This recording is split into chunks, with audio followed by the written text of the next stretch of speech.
నల్గొండ ఈరోజు నల్గొండ 2 టౌన్ పరిధిలో గల రవీంద్రనగర్ ఏరియాలో ఉన్న BC hostel women's hostel BC hostel ఈలో బొర్రా శృతి అనే అమ్మాయి ఎన్జీ కాలేజీలో డిగ్రీ ఫైనల్ ఇయర్ చదువుకుంటూ హాస్టల్లో రెసిడెన్సీగా ఉంటుంది.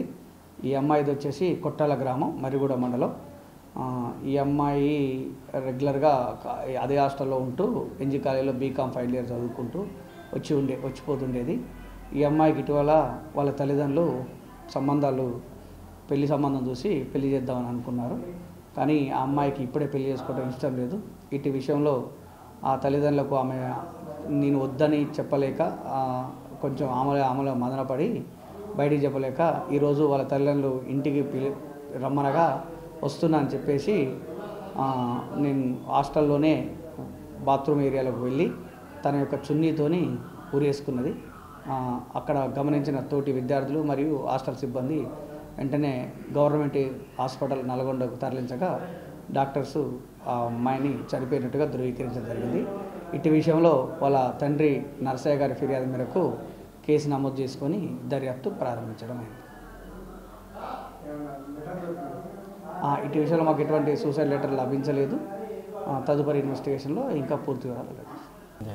అమ్మాయి వాళ్ళ పెద్దనాన్న మా తమ్మునికి 3 ఆడపిల్లలైనా కష్టం చేసుకొని కూలి చేసుకుంటూ పేద కుటుంబానికి చెందిన వాడైనా కూడా ఉన్నది కూడా చెల్లెళ్ళ అక్క పెళ్ళి భూమి ఉన్న భూమి కూడా అమ్ముకొని పెళ్ళిళ్ళు చేసిండు. మా పెద్ద ఆయన సొంతం బిడ్డది కూడా పెద్ద అమ్మాయిది పాప పెళ్లి చేసిండు. ఈ రెండో అమ్మాయిది కూడా చదువుకుంటుంది కాబట్టి పెళ్ళి కూడా ఇప్పుడు అని ఏమనుకోలేదు. బీటెక్ అయిపోయింది, డిగ్రీ అయిపోయింది కాబట్టి ఇది ఏదైనా చేసినాక లేకపోతే చేసుకుంటుంటే చేద్దామనే ఆలోచనలో ఉన్నాం. కానీ నేను అబ్బాయి కూడా చేద్దామని డిసైడ్ అయితే ఏం కాలేదు. ఏదైనా మనం డిస్కషన్ చేస్తాం. నేను వెళ్ళా మాజీ సర్పంచ్ అయినా కూడా ఏదైనా నాకే చెప్పుకునేవాళ్ళు. కానీ దురదృష్టశాతం నేను హైదరాబాద్కి వెళ్ళి పొద్దున్నే రాగానే ఎమ్మడే పిలిచాడు. ఇట్లా చెల్లె బుజ్జిని పిలుస్తున్నాను చూస్తుంది అన్న అంటే చూపించండి అంటే అమ్మమ్మ వాళ్ళది చండూక కాబట్టి అక్కడ చూపించుతాన్నాక సరే మళ్ళీ 11 గంటలకు ఫోన్ వచ్చి హాస్టల్లో వేసుకుందన్న. అంతలో ఎమర్జెన్సీలో నేను బండి వేసుకొని వచ్చి హాస్టల్కి పోయి మా అన్న ఫ్రెండ్ ఒక పాండ్ అనే ఇంతకుముందు ఉన్నాడు. పోతే అక్కడ కూడా ఏంది అసలు ఆ పిల్లలు కూడా ఎక్కడ కూడా ఏం చెప్పట్లేదు, ఎవరు ఏమనలేదో. బాత్రూమ్కి పోయింది. ఇంటికి రమ్మంటే లీవ్ లెటర్ ప్రిన్సిపాల్ తోటి మేడం తోటి వార్డెన్ మేడం తోటి పర్మిషన్ కూడా తీసుకుందని చెప్పారు. మేడం కూడా అదే చెప్పింది. మేము పోయి అడిగినా కూడా కాలేజీ వాళ్ళ స్టూడెంట్ పిల్లలు కూడా పొద్దుగా అందరూ వచ్చాక ఎవరిని అడిగినా ఏం లేదు.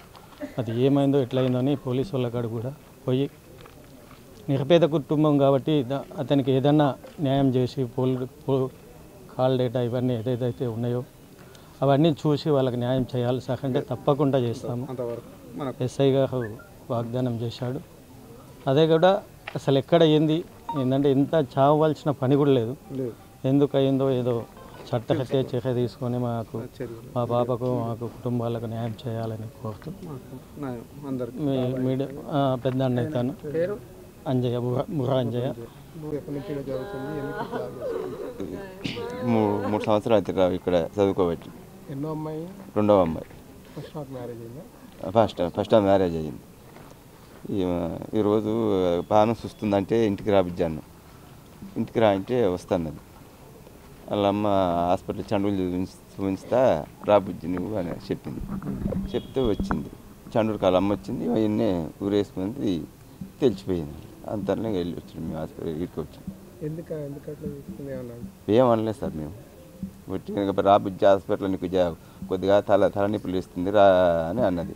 అట్లే చండూరుకి రా చూపించుతాం, అది చూపించి ఇంటికి వద్దు అని అన్నం. అంతే ఇక ఏది చెప్పలే.